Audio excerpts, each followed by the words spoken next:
Hello, this is my guide to getting started in Phasmophobia. So when you open up the game, you'll only have the amateur difficulty. You'll have only these items all at tier 1.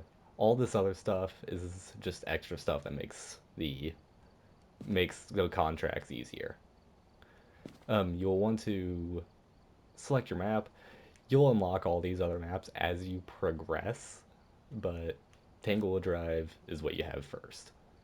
So this is yeah, let's get into it. All right. When you load in, you'll you'll get some information stuff. The radio stuff, not important. So yeah, here's some just other side objectives you can possibly get, but I wouldn't really worry about them until you have the gear to do them. But I mean, if you can do them without the gear, then great. Uh, the ghost name can be important. You can say the name to kind of anger it. Responds to everyone is very important for the spirit box because typically you have to be alone. I would just recommend to always be alone in the room when you do spirit box because harder difficulties do not tell you if it responds to people who are alone. This is what I typically take in whenever I first go in. I will take a flashlight. If you turn it on and then cycle to something else, it will stay on. Or if you're playing on a computer and press T while it's not in your hand, it will turn on and off. If you're playing on console, if you push down on the D-pad, it'll turn on and off. Next, you want to take the thermometer, and I will always take the video camera, and I will teach you how to use these all when we get into the house. You want to make sure to grab that key. You cannot get into the house without the key, and make sure you push this keypad. And yeah, you cannot get into the house without it, and it does not matter who has it, just as long as somebody has it while you're in the house. So when you play amateur for the first time, lights. Oh, okay, that tells me where the ghost is. Power's automatically on. Make sure to grab this car key here and listen for sounds like the car honking over here because it tells me where the ghost is. Kind of off topic, bones. They are good to find. They will get you extra money. You can take photos of them, but if you don't have the photo camera, just pick it up. But yeah, so the ghost is most likely in here. Make sure to turn off that car if you hear it. You need the car keys to do it. But you'll see on the thermometer as it's going down, if it drops below 10 degrees Celsius or 50 Fahrenheit, then that means you're in the ghost room. If the temperature drops below 0.1 degrees, you will get the evidence freezing temperatures. But with tier 1 thermometer, just kind of let it sit for a bit and just start bringing in gear. I'm going to teach you how to use this camera, which actually can get you more money by recording if you hold down the I forget what button is to use the. I assume it's click, like one of the clicks on PC, but on console just hold down X or A as a record. Tap it to turn on night vision. Make sure the lights are off when searching for ghost orbs. I like to record, and it will kind of tell me if I see ghost orbs if I missed it, but it does not look like we have ghost orbs. Unless the ghost is in an adjacent room, which it absolutely could be. It could be, since I'm not seeing my breath or anything yet, it could be in this other room here. Yeah, this temperature is slightly up here. So you kind of just gotta walk around and kind of search for the room. You'll see your breath. That does not mean freezing temps.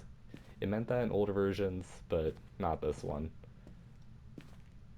Yeah, lights, very important. They keep your sanity up. If your sanity drops below, typically it's 50 with most ghosts, then the ghost can hunt, which means it can kill you. But no, it looks like the garage, or at least some adjacent room, is the ghost room. This is our lowest temperature, so okay, yeah, ghosts can move doors. Listen out for that. Sound is very important. You can record actually moving doors, and that will get you more money. Okay, yeah, it's 100% in this room. You can set up the camera. I forget how to, I think it's J on PC, but on console, just it's left trigger, and you can set it up anywhere you like. Try to find a good position for the camera because it'll get quite hard to see anything if you don't have it set up right. Okay, yeah. I don't know if I can record that. Okay, you cannot. So I'm learning something new with this. I have not had a garage ghost in a while, so yeah. Uh, Cursed objects. I could try to find one and show it off, and I suggest not screwing with them. Okay, this is what the power box is like. On Tanglewood, it either spawns in the basement or the garage. Um, but yeah, cursed objects, you don't want to touch them if you're a new player. Wait till you got items to help defend yourself, like these tarot cards here. They have a bunch of different effects, some bad, some good. But yeah, once you get all your gear down, head back out to the van. You can actually watch that camera. If you set it up, you can watch it from the van and keep an eye out for things. That's very important. So grab your EMF and your dots. I typically toss my flashlight down, but if you're new to the game, I don't think you would want to do that. So I would just keep a hold of it for now. And especially on one of these easier difficulties where you don't really have to be quick. You've got a bunch of time to do what you need to. There is a setup time, and the ghost will be quite docile during that setup time, but it's, yeah. Alright, with this EMF meter, just kind of let it sit. Turn it on and drop it. Listen out for it. You'll hear it kind of ticking like a Geiger meter, and that's how you know it's going off. If you see that little arrow, the okay, there's something. That sink. The ghost touched it. Yeah, you can hear that clicking. You see that meter moving. If it goes well past 5, oh, there's okay. Ghost event. That's something. That's stuff that happens when a ghost touches you, drains your sanity a lot. Dirty water, you can get a photo of that, but you don't have a camera yet, so no point in even trying. But yeah, we got at most a 3 there on the EMF meter. So just let it sit, and we'll come back to it later.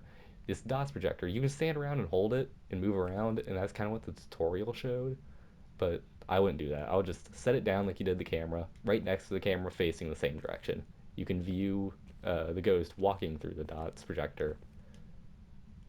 I don't know if that was something. I think that might have just been me walking in front of it. Try to get in a good position where you're likely to see the ghost walk through it, but sometimes you won't find that good spot. And then just every time you leave the room, maybe just turn off the light. All right, yeah, and make sure you keep checking up on this thermometer. I would say with tier 1 thermometer, just watch for if it drops below 0, because 0.1, it's kind of hard to notice and it might throw you off. So, when you go back to the van, I forgot to turn off the light, but that's fine. When you go back to the van, yeah, make sure you keep grabbing stuff. I'm gonna grab the spirit box and the notebook. I'll teach you how to use these. The notebook, very easy. You just set it down in the room, and the ghost will eventually write in it. It'll show you its radius that the ghost can write in. Like, yeah, you see that line out there? That's how far the ghost can be for it to write in it. So you just kind of let it sit, and you keep an eye out.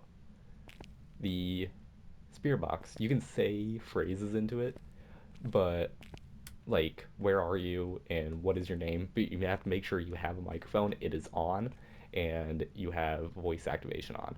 I'm playing with the text activation because I don't want to bother with, oh, like that.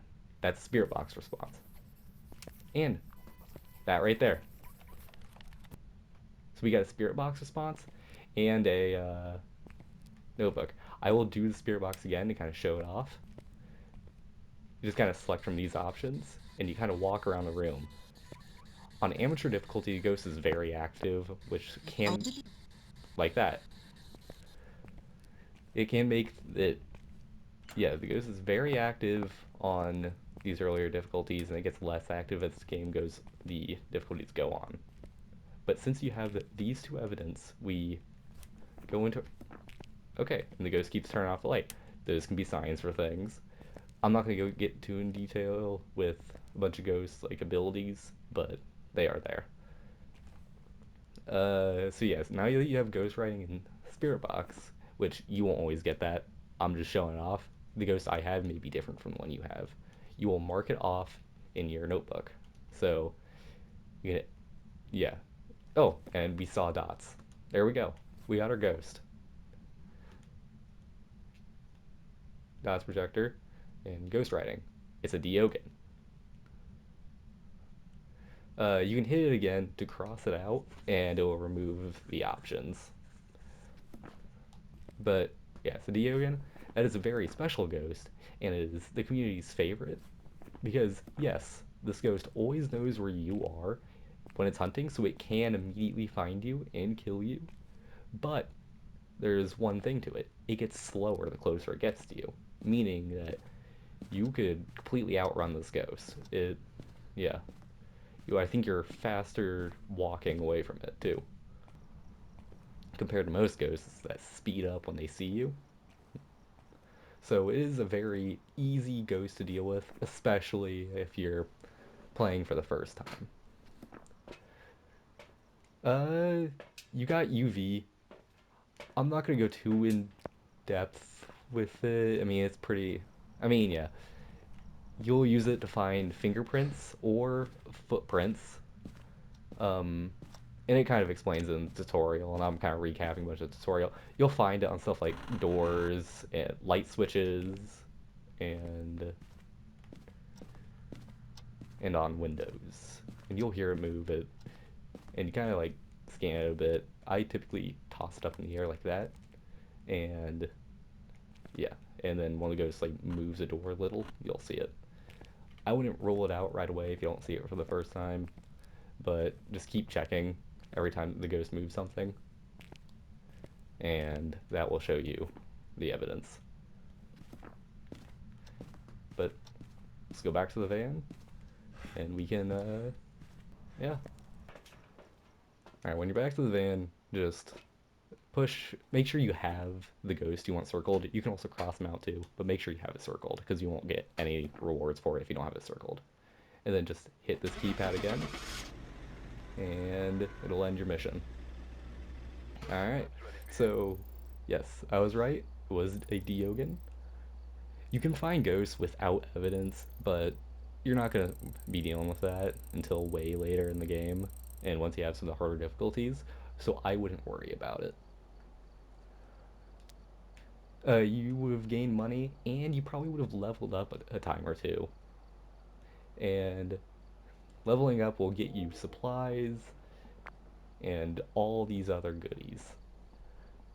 I am not sure what the levels are for each of these, but in the shop it does tell you. And just make sure you buy all the optional equipment.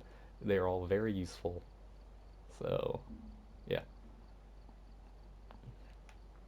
Alright, well, that is how you play Phasmophobia. Thank you for watching. Bye.